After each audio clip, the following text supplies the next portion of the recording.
ઉત્તરાયણનો તહેવાર નજીક આવતા જ લોકોમાં અનેરો ઉત્સાહ જોવા મળી રહ્યો છે। લોકો અત્યારથી જ પતંગ અને દોરીની ખરીદી કરી રહ્યો છે, પણ આ ઉત્તરાયણમાં આપણી પતંગ ભલે કપાઈ જાય પણ કોઈના ગળા ન કપાય તે માટે આપણે ચાઇનીઝ દોરીના ઉપયોગ ન કરીએ। છેલ્લા એક અઠવાડિયામાં 2 લોકો પતંગના દોરાના કારણે ઈજાગ્રસ્ત થયા છે, જેથી આગામી સમયમાં આવી ઘટના ન બને તેનું ખાસ ધ્યાન રાખીએ।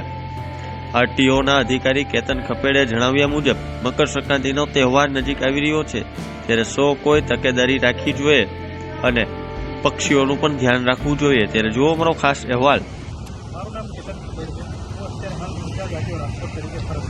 સર, મકર સંક્રાંતિનો તહેવાર ગણતરીના દિવસોમાં જ આવે છે અને ખાસ તો આરટીઓ દ્વારા લોકોને લાઈવ ચાલુ હોય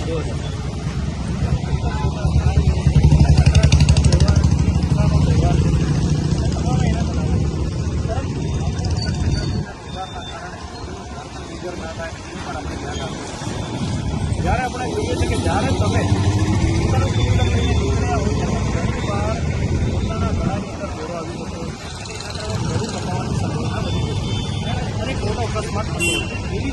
જ્યારે તમે આકાશની અંદર પતંગ ઉડાવતા હોય છો તો આપણે પંખીઓની વાત કરીએ। પંખીઓ પણ પોતાના ઘરે જતા હોય છે, પોતાના ઘરેથી પોતાનો ચારો કે ગુજરાન ચલાવવા માટે બહાર નીકળતા હોય છે। ઘણી વાર આપણી ભૂલના કારણે એમને પણ બનવો પડશે।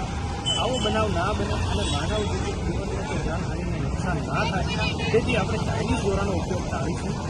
બીજી વસ્તુ એ કે જ્યારે તમે પતંગ ચગાવતા હોય છો લઈને નીકળતા હોવ છો ત્યારે આપણે ખાસ ધ્યાન રાખીશું કે એ દોરો તમારા ગળામાં ના ફસાય। એના માટે એ દોરો ના ફસાય એના માટેની જે આપણે પ્રક્રિયા છે કે આ તાર બાંધીને કરી રહ્યા છો કે જ્યારે તમારા દોરો પડશે તો તમે એનાથી બચાવ કરી શકો। બીજી વસ્તુ એ છે કે જ્યારે તમે આવી કોઈ સુવિધા ના હોય તો તમે તમારા ગળામાં એક એવું ગોઠણ રાખો કે એવો દુપટ્ટો રાખો કે જેના કારણે તમારા ગળા પર એ ઇફેક્ટ ના થાય।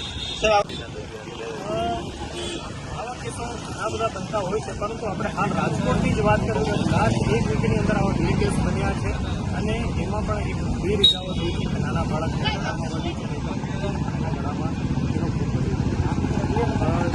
આવું કોઈ અત્યાર સુધી મૃત્યુના પ્રશ્નો રાજકોટમાં નથી બન્યા, પણ આવો બનાવ ના બને એની આપણે તકેદારી રાખીએ। સર, લોકોને શું આપે? લોકોને મારી એક જ અપીલ છે કે જ્યારે પણ તમે પોતાનો પતંગ ચગાવો છો ત્યારે ચાઇનીઝ દોરાનો ઉપયોગ કરો અને સૌથી તીવ્ર ધારવાળા દોરામાં તમે ઉપયોગ ના કરો। પતંગ ચગાવવાનો જે સમય જે છે